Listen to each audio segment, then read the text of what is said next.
This video is an extension of my last video that spoke on the subject of Britannia and how it was a prophetic eponymous given about 2500 BC in an outreach to um, current time frame.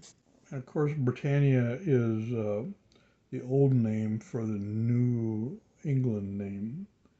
In relation to New England, I'm uh, grateful that um, King Charles III came on April 27th and 8th of 2026 to give a speech as a kickoff tribute to the U.S. seeking to celebrate Independence Day as a 250th Independence Day. In his tribute speech, he is quoted as saying, "And my family history remains reflected in your maps, which read rather like our Christmas card list across the ages." And in response to that unique quote, I suggest similarly for myself and my family is reflected in the maps of even England. This is an article that is held on my old computer, so I'm going to record it by phone. The article is from the New Standard Encyclopedia on the subject of Celt um, and Celt people. I look to this as a meaningful definition based on the Welsh use of the word Celt um, as spelled Celt. Uh, in relation to an implement, which is a tool uh, used for a purpose to accomplish a work, the word Celt, Celt, has a uniqueness to it that includes a united incorporation into one of the words cell united to the cross. Meanwhile, Welsh is Brythonic speakers of language. Meanwhile, there's other forms of tools hardly limited to what they go on to explain as a flint and a flintstone and a tool made for fire and etc. But that's hardly the fullness of implement. I want to clarify that a shire is a Gaelic county.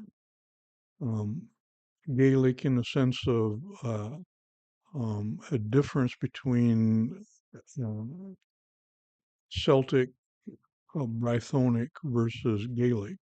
Then, in relation to exiting a Gaelic bound of a county, there is a county independent that is Or County, not Shire, but county.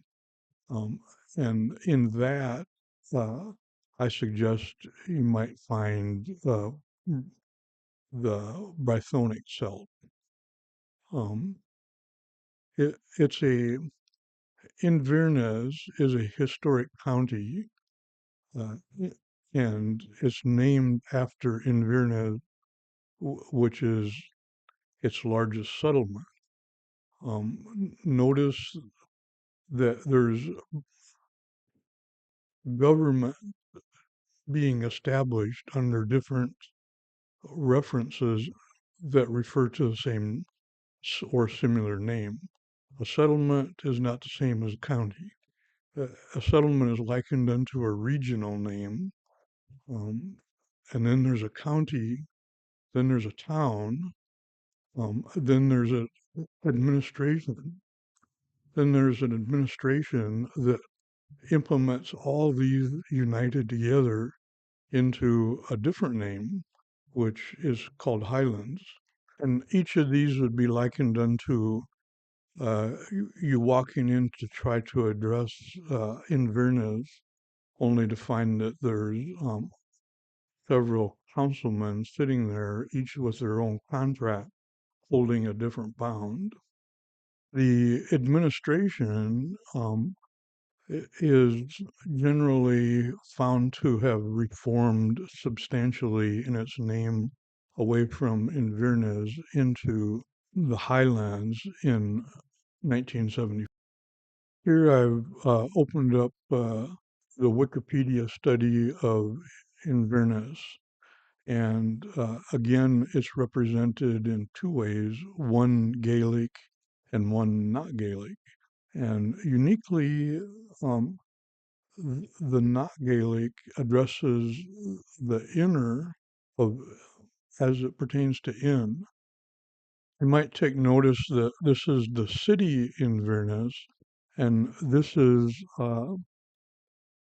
this region up here, which the Wikipedia refers to as Inverness. For simplicity, I turned to included Highlands simply because it's a better quality map. What I want to talk about is the inner Hebrides that I say can also be pronounced Hebrides in relation to Inverness. I have a tale to tell that's a sad song in relation to God's created cell, the biological life that exists within a cell. I chose to have intercourse with my wife to be, and she got pregnant, and her name is Inverness. So, Inverness is a rather close association, especially when you talk about the fetus that is Inverness. And in relation to the fetus that was in her, I told her that I will not continue our relationship if she chooses to not abort the offspring. In other words, I will continue a relationship conditionally if you abort. Um, and she did. And then chronologically afterwards, um, a year or so after, I agreed to marry her. Hence the he enabling to reference myself, me, um, chooses a bride which is of Virnes based on abortion. Yet it's also based on the Welsh spelling of CELT that includes the oneness of God's creation joined to the cross. And by way of the cross, I guarantee it that I deeply repented for killing my first offspring. And to me, that's another prophetic eponymous, a naming of a place that reaches to the current time frame of understanding. This was named before Christ, and yet it reaches to the current time, of which is part of my testimony that says the God of the old is the very God of the New Testament, which is the very God of the current outreach.